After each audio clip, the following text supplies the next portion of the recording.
Bonjour à tous, nous poursuivons avec la 7e Mishnah du 11e Pérec. La Mishnah continue à la suite de ce que nous avons vu.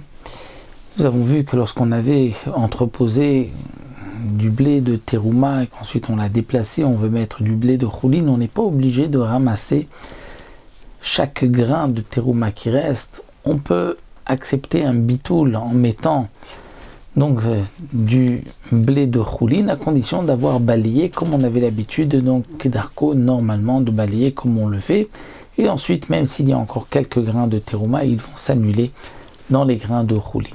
Notre Mishnah ici va nous parler d'un chavit shel shemen shenishpecha, un tonneau de vin, d'huile d'olive, de terouma qui s'est renversé. Donc nous avons maintenant de la terouma qui est par terre. On ne va pas obliger la personne à se mettre assis par terre et à ramasser donc de cette manière avec sa main. Comme d'habitude, il met donc sa main dans l'huile, la main est pleine d'huile, ensuite sur un récipient, il va ainsi essuyer sa main et continuer pour récupérer le maximum d'huile qui est tombée. Non.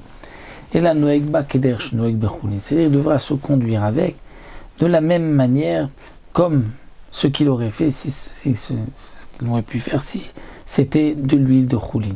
Si pour de l'huile de choulin, il avait donc ramassé de cette manière, il le fera, mais pas plus. Les Khamim ne lui ont pas imposé à aller ramasser le peu d'huile qu'il pourra trouver. Donc bien que, Parchim m'explique, il y a une mitzvah de garder la terouma, et si on la voit s'abîmer comme nous l'avons mishmeret terumota, il faudra donc garder la terouma, mais malgré tout les Khamim n'ont pas imposé de faire plus que ce qui est donc l'habitude dans le choulin.